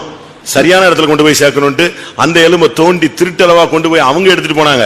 அதுல இருந்து அவன் ஆளை வச்சு கொண்டு வந்து அதை கீசின் அவனுடைய தகப்பனுடைய கல்லறையில கொண்டு வந்து அடக்கம் பண்ணான். He took that bones which were taken in a theft way and he took those bones and brought it to Kish, his sepulchre of his father. எப்படி இருக்கும் பாருங்க. See how it would be? தனக்கு பயங்கரமான துரோகி அவன். He was a treacherous to him. தன்னை விரட்டி அடிச்சாளு. He was the one chasing him. தன்னை கொன்றோன்னு எவ்வளவோ முடிவெடுத்தவன். He had made decisions to smite him. ஆனா இவன் என்ன பண்ணான் தெரியுமா? But what did he do? அவனுடைய எலும்பை கொண்டு வந்து அவங்களுடைய தகப்பனுடைய கல்லறையில வச்சு அடக்கம் பண்ணான். He took the bones and buried it in his father's sepulchre. 2 Samuel 2 Samuel 21ஆம் அதிகாரம் chapter 21 13-14 பார்க்கும் பொழுது verses 13 and 14. அங்கே இருந்து அவர்களை கொண்டு வந்து தூக்கி போடப்பட்டவர்களின் எலும்புகளையும் அவைகளோடு சேர்த்து சவுலின் எலும்புகளையும் அவன் குமாரனாகிய யோனத்தானின் எலும்புகளையும் பென்யமீன் தேசத்து சேலா ஊரில் இருக்கிற அவன் தகப்பனாகிய கீசின் கல்லறையில் அடக்கம் பண்ணுவித்தான். பாத்தீங்களா? அந்த எலும்புகளை விஷயத்துல ரொம்ப கவனமாக இருந்தாங்க. He was very careful about the matter of bones. நம்முடைய இதுல இருந்து என்ன விளங்கணும்? நம்முடைய ஜீவியத்திலே அபிஷேகம் இருந்தாலும் உபதேசம் இல்லாட்டா நம்முடைய எலும்புகளுக்கு என்ன செய்யாது? மீட்பு கிடைக்காது. From this நம்முடைய வாழ்க்கைக்கு மீட்பு கிடைக்காது.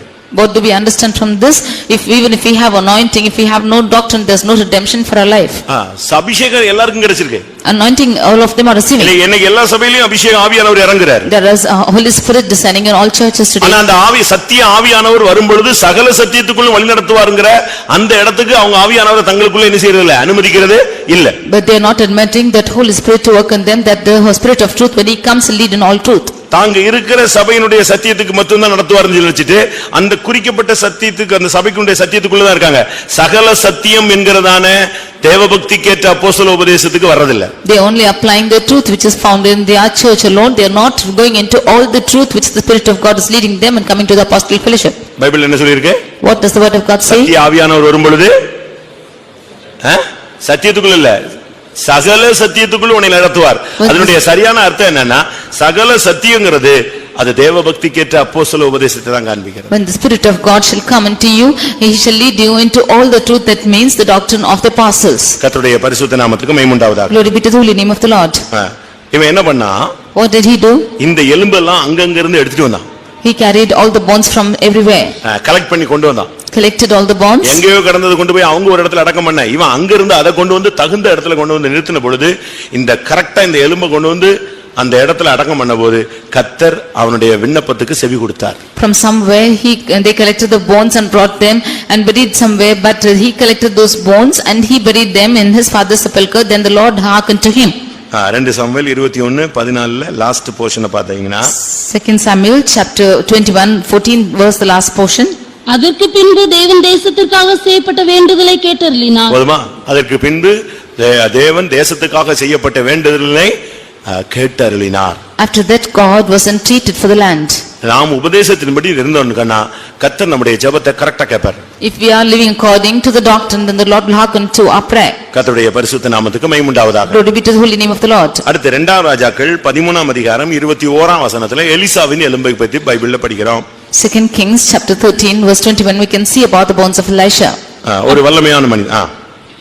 அப்பொழுது அவர்கள் ஒரு மனுஷனை அடக்கம் பண்ண போகையில் அந்த தண்டை கண்டு அந்த மனுஷனை எலிசாவின் கல்லறையில் போட்டார்கள். அந்த மனுஷனின் பிரேதம் அதிலே விழுந்து எலிசாவின் எலும்புகளின் மேல் பட்டபோது அந்த மனுஷன் உயிரடைந்து தன் கால்களை ஊன்றி எழுந்திருந்தான்.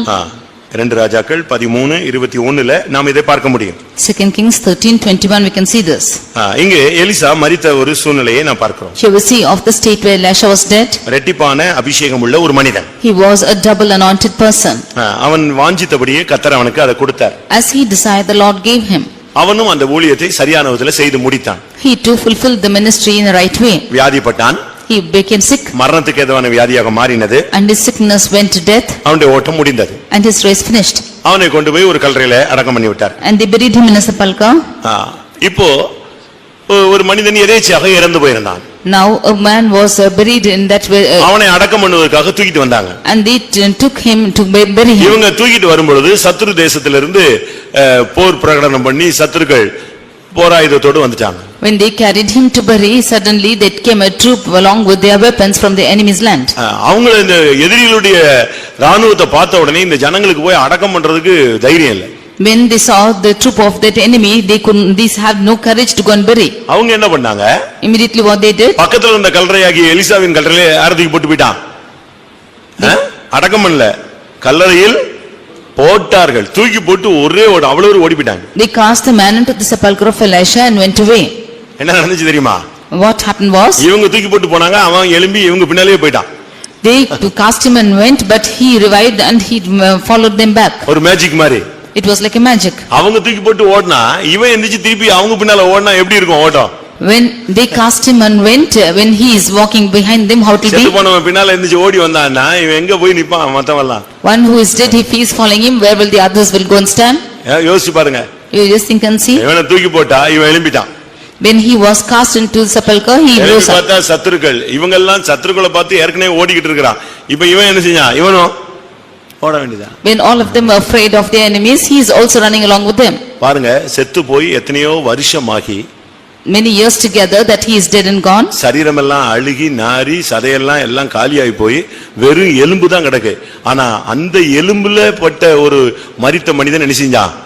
உயிரடைந்தானா எவ்வளவு பெரிய பவர் அந்த எலும்புக்குள்ள இருந்திருக்குன்னு பாருங்க. When all his flesh were decayed and his body was only the bones was remaining, see how much of reviving power was there that the body also should be revived.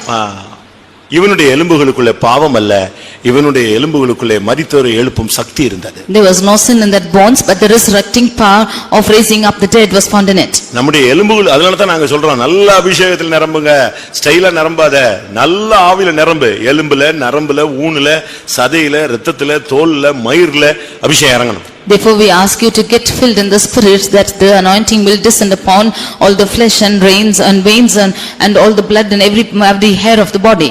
இறங்கி உள்ள போய் எலும்புகளுக்குள்ள என்ன செய்யணும்?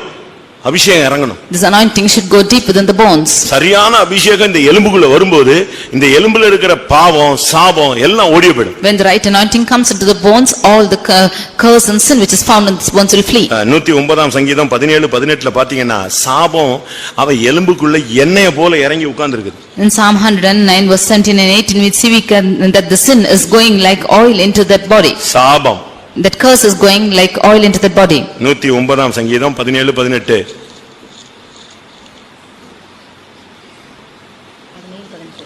சாபத்தை விரும்பினான், அது அவனுக்கு வரும். அவன் ஆசீர்வாதத்தை விரும்பாமற் போனான், அது அவனுக்கு தூரமாய் விலகிப்போம். சாபத்தை அவன் தனக்கு அங்கியாக உடுத்திக் கொண்டான், அது அவன் உள்ளத்தில் தண்ணீரை போலவும் அவன் எலும்புகளில் எண்ணெயை போலவும் அவன் எலும்புகளில் எண்ணெயை போல இறங்கும். His curse is going like oil into his bones. சாபம் அவன் எலும்புக்குள்ள போய் செட்டில் ஆனா அவன் வாழ்க்கை எப்படி இருக்கும்னு யோசிச்சு பாருங்க. When you see curse settled in his bones, see how his life will be found. பாவம் அவன் எலும்புக்குள்ள போனா அவன் வாழ்க்கை எப்படி இருக்கும்னு பாருங்க. When sins enter his body bones, how it will be found? அவன் பாவியாய் சபிக்கப்பட்டவனா போய் விடுவான். He will become a sinner and a cursed person.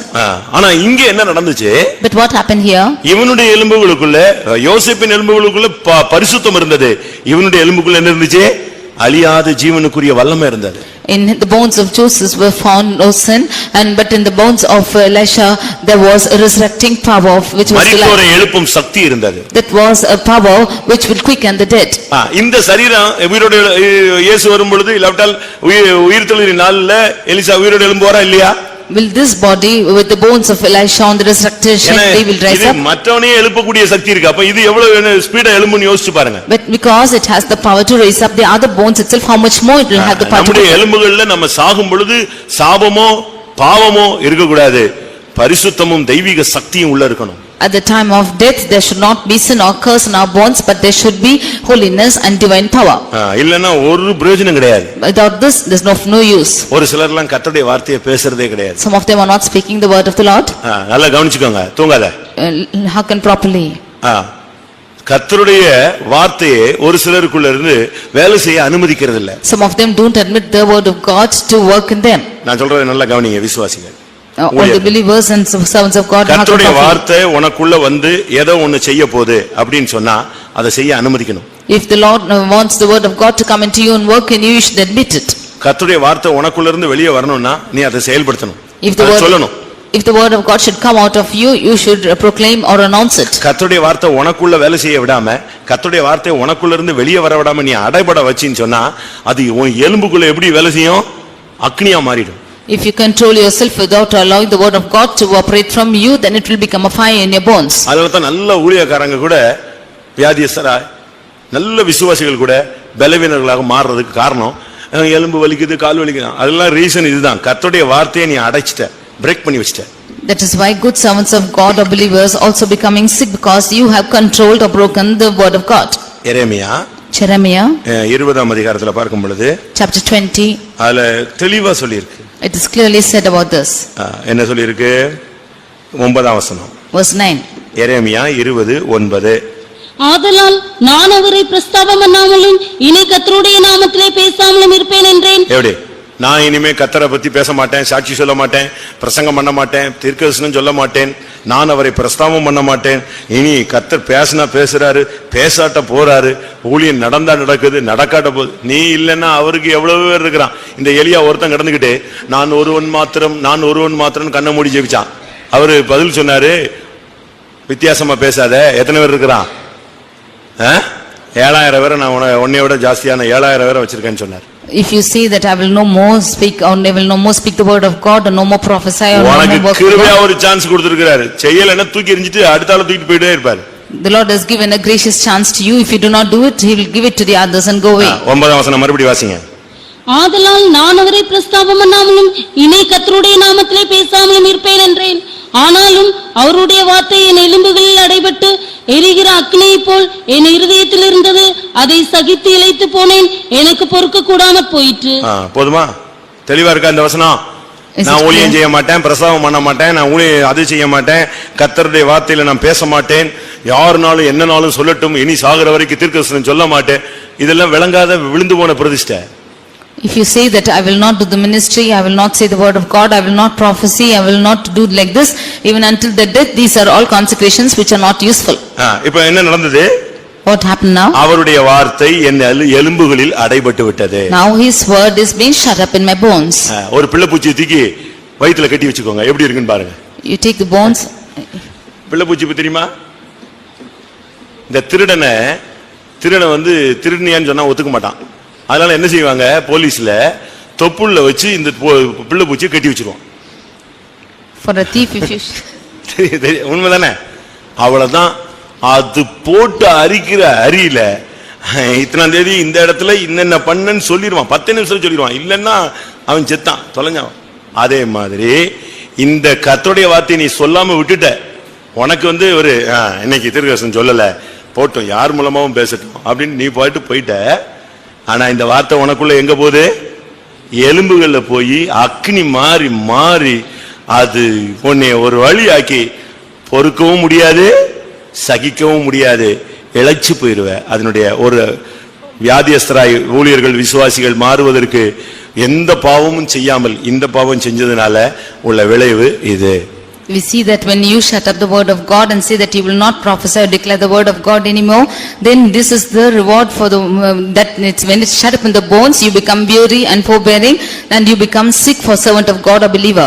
நீ சொல்லாம இருப்ப, இன்னொருத்தன் டக்குன்னு அதே வார்த்தை அப்படி தீர்க்கதரிசனம் சொல்லுவான். You might not say, whereas the others will prophesy the same word. இல்ல பிரசங்கத்துல அது வெளியாயிடும், Or it will come out in the message. நீ ஒண்ணு ஆமால நமக்கு சொன்னாரு சோத்திரம் சோத்திரம் சொல்லிட்டு அப்படி விட்டுட்டு போவ. அதுக்கு பிறகு பாத்தீங்கன்னா இந்த வார்த்தை உள்ள கிடந்து எங்கேயும் போக முடியாதுல்ல. எங்க போகும்? எங்க போகும்? எலும்புகளுக்குள்ள தான் போகுது. You will not utter the prophecy, but the word of God will come out கர்த்தருடைய வார்த்தை somehow. ஒரு அக்னி. The word of God is a fire. இப்ப அந்த அக்னி என்ன செய்யாது? அவியாது. But this fire will not be இது quenched. உள்ள கடந்து எலும்புகளுக்குள்ள போய் கைக்குள்ள போய் காலுக்குள்ள போய் கடைசியில ஒன்னால அது பொறுக்க முடியாம சகிக்க முடியாம இழைச்சு போற நிலவரத்துல உன் இருதயத்துல மாறிடும். Word of God will go into your bones, and with no doubt are able to bear, it is becoming weary within your bones. அதனால தீர்க்கதரிசனம் கர்த்தருடைய வார்த்தைன்னா சொல்லிடணும். Therefore, if it's the prophecy or the word of God, you should utter it. பரியாசம் பண்றதுக்குன்னு ஒரு 10 பேர் சபையில கர்த்தர் வச்சிருக்காரு, அவன் பண்ணிட்டே இருப்பான். There are 10 of them to tease in the church, and he will do it. உன்னைய சொல்லாதன்னு சொல்றதுக்கு ஒரு கூட்டம் சீயோன் கோட்டை தான். சீயோன் கோட்டையில ஒரு கூட்டம் குருடன் இருக்கான், ஒரு கூட்டம் சப்பானி இருக்கான். In the fort of Zion, there are a group of lame and a group of blind. ஆனா நீ அதெல்லாம் பத்தி கவலைப்படக்கூடாது. But you should not be afraid of them. உன்னுடைய எலும்புகளுக்குள்ள என்ன இருக்கணும்? கர்த்தருடைய வல்லமை இருக்கணும். In your bones should be the power of God. கர்த்தருடைய வார்த்தையை பிரேக் பண்ணிட்டு உன்னுடைய எலும்புகளுக்குள்ள அக்னியை கொண்டு வந்து மாட்டிக்கிட்டு வியாதியஸ்தனா மாறிராத. You breaking the word of God and the power of God, do not become a sick person. எசேக்கியேல் 37ல ஒருத்தன எசேக்கியேலை கொண்டு போய் பள்ளத்தா எலும்புகள் நிறைந்த பள்ளத்தாக்குல நிப்பாட்டிட்டு தீர்க்கதரிசனம் சொல்லுன்னாரு. நல்ல ஒரு விசுவாசிக்கு தீர்க்கதரிசனம் சொன்னாலே அல்லேலூயா சொல்ல மாட்டான். In Ezekiel chapter 37, the Lord brought him to the valley of bones and asked him to prophesy. அப்படிதானே? நல்ல ஒரு 100 விசுவாசி இருக்கும்போது ஒரு ஹிட் பாயிண்ட் சொல்லி பாருங்க, அப்படியே உட்கார்ந்திருப்பான். அவனுக்கு ஒரு உற்சாகம் வராது, அல்லேலூயா வராது. இப்ப அப்படித்தான் இப்போ வந்து லெவல் இருக்கு. In the midst of the 100 believers also, if you prophesy, he will not be enthusiastic enough to say hallelujah. இங்க மனுஷனே இல்ல, கிடக்கிறதெல்லாம் என்னது? செதறி போன எலும்பு. இதுக்கு போய் தீர்க்கதரிசனம் சொல்லுன்னு சொன்னாரு. அவன் சொன்னா தீர்க்கதரிசனம் சொல்ல முடியா? சொன்னா இதெல்லாம் சரியாயிருமான்னு கேட்டா அவன் சொன்னா அது உங்களுக்கு தான் என்ன செய்யும் தெரியும்னு சொல்லிட்டு அவரே திருப்பி விட்டான். There are no human beings at all, but he is asking to go and prophesy to the bones. Will it be alive? He asked. ஒரு சிலருக்குலாம் இந்த பிரசங்கம் கேட்டா பச்சை தண்ணி மாதிரி உட்கார்ந்திருப்பாங்க. Some of them, even after hearing this message, they will be like cold water. ஒரு சூடு ஜொரம் ஒண்ணுமே கிடையாது. They will have no effect at all. இயேசு வர்றாருன்னா உடனே எலும்பெல்லாம் சர்ருன்னு எழும்பிரணும். When Jesus is coming, your bones should all rise up. உனக்குள்ள ஒரு புத்துணர்ச்சி உண்டாகணும். There should be a quickening within you. இயேசுவுக்காக சாகணும்னு உடனே ஆமா நான் சாகணும்ங்கற மாதிரி வரணும் நீ. When you are asked to die for Jesus, you should have a zeal for it. இந்த பெத்தேல் ஃபெல்லோஷிப்ல ஒரு meeting வச்சாங்களாம். They kept to conduct the meeting in Bethel Fellowship. இந்த சாம் கமலேஷ் அவர் பேசினாரா. And Sam Tamnish spoke. ரொம்ப இன்ட்ரஸ்டா பேசிட்டு இருக்காரா. He was speaking interestingly. அங்க உள்ள எல்லாம் அப்படியே உட்கார்ந்து அமைதியா உட்கார்ந்துட்டே இருந்தாங்க. All of them sitting calm, they were hearing to him. அதுல நம்ம ஒரு விசுவாசி doctor. One of our believers was a doctor there. அவரும் அந்த மீட்டிங்ல உட்கார்ந்தார். He too was seated in that meeting. உச்சகட்டமா சாம் கமலேஷ் பேசிட்டே இருந்துட்டு கடைசில சொன்னாராம், என்ன கிறிஸ்தவர் உங்களுக்கு கூட பெண்டிகாஸ்ட் ஆச்சே உனக்கு கூட அல்லேலூயா வர மாட்டேங்குன்னு கேட்டாராம். When he was speaking to in the heights of his meeting, he said, "What brother Christopher, can you not also say hallelujah?" நீ பெண்டிகாஸ்ட் ஆச்சே கேட்ட உடனே ஏறி இருக்குமே அப்படின்னு கேட்டான். You are a Pentecost, it should have gone to your heights when you heard மத்தவங்க it. தான் சும்மா ஆர்டினரி, நான் இவ்வளவு ஸ்பீட் பண்ணிட்டு பேசிக்கிட்டு இருக்கிறேன், உங்களுக்கு கூட வரலையேன்னு கேட்டான். All the others are ordinary people, but when I am speaking like this, not one has come out. உன்னுடைய எலும்புகளுக்குள்ள ஒரு நம்பிக்கை இருக்கணும், ஒரு விசுவாசம் இருக்கணும், ஒரு எழுச்சி இருக்கணும். There should be a hope, a zeal and a faith in your bones. பள்ளத்தாக்குகள் நிறைந்த எலும்புகளுக்குள்ள தீர்க்கதரிசனம் சொல்லும்போது உமக்கு தெரியும்னா, அப்ப நீ சொல்றியானாரு, நீங்க சொன்னா சொல்றேன் சொல்லுனாரு, சொல்லிட்டான் தீர்க்கதரிசனம் சொல்லிட்டான். யாருக்கு? வெறும் எலும்புகளுக்கு, காஞ்சி போன எலும்புகளுக்கு ஒரு தீர்க்கதரிசனம், எல்லாமே உயிரடைந்தது. When the Lord asked to prophesy to the bones of the valley, he prophesied and all bones were all came to life. இதுதான் வருகையில நடக்க போகுது. This is what is going to happen is coming. இதுதான் வருகையில நடக்க போகுது. This is what is going to happen in this coming. அந்த தீர்க்கதரிசனம் சொன்ன மாதிரி அந்த ட்ரம்பட் சவுண்ட் வரும்.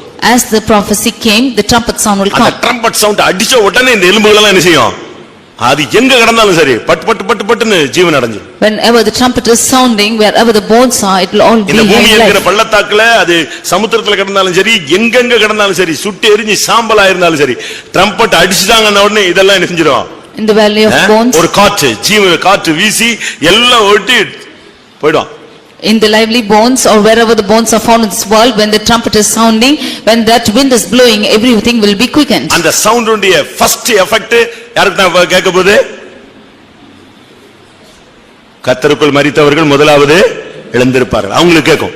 அடுத்து அதனால தான் ஒரு நிமிஷத்திலே ஒரு இமை பொழுது நமக்கு உயிரோட இருக்கிறவங்களுக்கு, நம்மளும் செத்து போயிருந்தோம், இன்னும் ஒரு 10 காலங்கள் முடிஞ்சிருந்துச்சுன்னா நமக்கு ஒரு நிமிஷம். The first effect is to the ones when the sound of the trumpet is coming to the ones who are dead, and secondly to the ones who are alive. முதலாம் கொரிந்தியர் 15ஆம் அதிகாரத்துல என்ன சொல்லி இருக்கு? 1 Corinthians chapter 15 15:53 அழிவுள்ளதாகியதால் 52. இதோ ஒரு ரகசியத்தை உங்களுக்கு அறிவிக்கிறேன், நாம் எல்லாரும் நித்திரை அடைவதில்லை, ஆகிலும் கடைசி காலம் துணிக்கும் போது ஒரு நிமிஷத்திலே ஒரு இமை பொழுதிலே நாம் எல்லாரும் ஒரு நிமிஷத்திலே, அடுத்து என்னது? ஒரு இமை பொழுது, அதாவது செகண்ட்ஸ் கூட கிடையாது. அந்த ஃபாஸ்ட்ல உயிரோடு இருக்கிற சபை போகுது. In a moment, in the twinkling of an eye, within seconds, the church which is alive will be caught up. High ஸ்பீட்ல போகும். It will go in high speed. Speed. அந்த பிரசங்கத்தை நீங்க எசேக்கியேல் 37 வீட்ல போய் உட்கார்ந்து படிச்சு பாருங்க. இவன் தீர்க்கதரிசனம் சொன்ன உடனே என்ன ஃபாஸ்டா அந்த எலும்புலாம் ஜீவன் அடைஞ்சதுன்னு பாருங்க. You see the prophecy which is said in Ezekiel chapter 37, how fast when this prophecy was uttered it was alive. அதுக்கு இப்பமே நம்ம நற்செய்தி கேட்டுக்கிட்டே இருக்கணும். For that we should receive good news now itself. இப்பமே கிருபையும் சத்தியத்தையும் நம்ம பெற்றுக்கிட்டே இருக்கணும். Now itself we should receive the grace and truth. இப்பொழுது நம்முடைய எலும்புகள் எல்லாம் நிலமுள்ளதாய் மாறிட்டே இருக்கணும். Now itself our bones should be full of sinews. முறிந்த ஆவிக்கு இடம் கொடுக்கவே கூடாது. We should not give to broken spirits. முறிந்த ஆவி எலும்புகளை உலரப் பண்ணும். The broken spirits will make the bones to weary. நீதிமொழிகள் 17:22ல முறிந்த ஆவியோ எலும்புகளை உலரப் பண்ணும். காஞ்சிரு நல்லா இருக்கிற பச்சையான எலும்பு கூட அப்படியே காஞ்சு போயிடும். Proverbs 17:22 we can see that a weary spirit is making the bones to weary. யார் மேலயும் நீங்க பொறாமைப்படாதீங்க. Do not be jealous about anyone. ஊழியக்காரங்க மேல, விசுவாசிகள் மேல, இவங்க மேல, இவங்க மேல யார் மேலயும் என்ன செய்ய கூடாது? நம்ம பொறாமையே படக்கூடாது. பொறாமையோ எலும்பு உருக்கி, அவ்வளவுதான். Do not be jealous about the servants of God or the believers, because jealousy is bringing caution to bones. பொறாமையோ எலும்புருக்கி. Because நீதிமொழிகள் 14:30ல நம்ம இத பார்க்கலாம். In Proverbs 16:30 we can see this. 14:30ல பாக்கும்போது, in Proverbs 14:30 when we see பொறாமையோ எலும்புருக்கி, envy is the rottenness of bones. அதனால தான் நான் என்ன சொல்றேன்னா, உங்களுடைய எலும்புகள் எல்லாம் இப்பமே நல்ல பிரேயர் பண்ணி எலும்புகளை நினமுள்ளதாய் மாற்றுங்க. Therefore you should pray well and make your bones healthier. 58 ஏசாயா 58:11ல கர்த்தர் வறட்சியான காலங்களில் உன்னை திருப்தியாக்கி உன் எலும்புகளை நினமுள்ளதாய் மாற்றி உன்னை வற்றாத நீரூற்றை போல. எவ்வளவு அருமையான வார்த்தை. வாசிங்க அந்த ஒரு தரம். கர்த்தர் நித்தமும் உன்னை நடத்தி மகா வறட்சியான காலங்களில் உன் ஆத்துமாவை திருப்தியாக்கி உன் எலும்புகளை நினமுள்ளதாக்குவார். பாத்தீங்களா? உன் எலும்புகளை நினமுள்ளதாக்குவார். He will make fat thy bones. நம்முடைய எலும்புகள் எப்பொழுதும் நினமுள்ளதா இருக்கணும். Our bones should be always made fat. காஞ்சி போக கூடாது. It should not be dried. அந்த அதுக்குள்ள பாவம் வரக்கூடாது, சாபம் வரக்கூடாது. There should no sin or curse come into it. அதுக்குள்ள அக்னி வந்து இறங்கிர கூடாது. There should no fire enter into it. நமக்குள்ள அந்த எலும்புகள் நினமுள்ளதா இருக்க வேண்டும். The bones should be fat within. நினமுள்ளதா இருக்கணும்னா, if the bones should be fat within, நீதிமொழிகள் 15:30 படி நற்செய்தி தான் எலும்பை நல்ல எலும்பை கண்களின் ஒளி இருதயத்தை பூரிப்பாக்கும் நற்செய்தி எலும்புகளை புஷ்டியாக்கும் எலும்புகளை புஷ்டியாக்கும். Proverbs 15:30 we see that the good report maketh the bones fat. எப்பொழுதுமே நீங்க பாசிட்டிவாவே நற்செய்தியவே கேளுங்க, நற்செய்தியை பேசுங்க. You always speak about good report and hear good report. அவிசுவாசம், அவநம்பிக்கை இப்படிப்பட்ட வார்த்தைகளை கேட்க வேண்டாம், அப்படிப்பட்ட வார்த்தைகளை என்ன செய்ய வேண்டாம், பேசவும் வேண்டாம். Do not speak or hear about words which are unbelief and without faith, and do not speak about them. யாரையாவது ஏதாவது கேட்கும்போது கூட நல்ல செய்திகளையே கேளுங்க. Whenever you speak to others, hear நற்செய்தி good report. எலும்புகளை புஷ்டி உள்ளதாய் மாற்றும். Good report maketh the bones fat. நீதிமொழிகள் 16:24 பார்க்கும் பொழுது Proverbs 16:24. இனிய சொற்கள் தேன்கூடு போல் ஆத்மாவுக்கு மதுரமும் நீதிமொழிகள் 16:24 இனிய சொற்கள் தேன்கூடு போல் ஆத்மாவுக்கு மதுரமும் எலும்புகளுக்கு ஔஷதமும் இனிய சொற்கள் ஆத்மாவுக்கு எலும்புகளுக்கு ஔஷதமாகும். Pleasant words are health to the bones. அதாவது ஔஷதம் சொன்னா ஒரு விதத்துல மருந்துன்னு அர்த்தம். Health to the bones means it's a medicine. நல்ல சொற்கள் கேட்டீங்க, நல்ல இனிய சொற்கள் நீங்க பேசி பழகுனீங்கன்னா உங்க ஆத்மா உங்க எலும்புகளுக்கு என்ன இருக்கும், ஸ்ட்ராங் உண்டாயிட்டே இருக்கும், நல்ல புஷ்டியாக நீங்க மாறிட்டே இருப்பீங்க. If you speak or hear of pleasant words, then it will become health to your bones. எலும்புகளுக்குள்ள இருக்கிற வியாதி எல்லாம் போய்டும். All the sickness within the bones will flee. எவனாவது பின்பாரி போனவன், விழுந்து போனவன், எவன் குடும்பத்திலேயாவது பிரச்சனை, இதையே உட்கார்ந்து அரை மணி நேரம் கிடைச்சா பேசக்கூடாது. You should not speak for half an hour for anybody who's backslidden or any problem in a family. எல்லாரும் கண்களை மூடுவோம். Let's all close our eyes. நம்முடைய எலும்புகளை நாம் எப்படி பாதுகாக்கணும்னு யோசிச்சு பார். Just see as to how we should preserve our bones.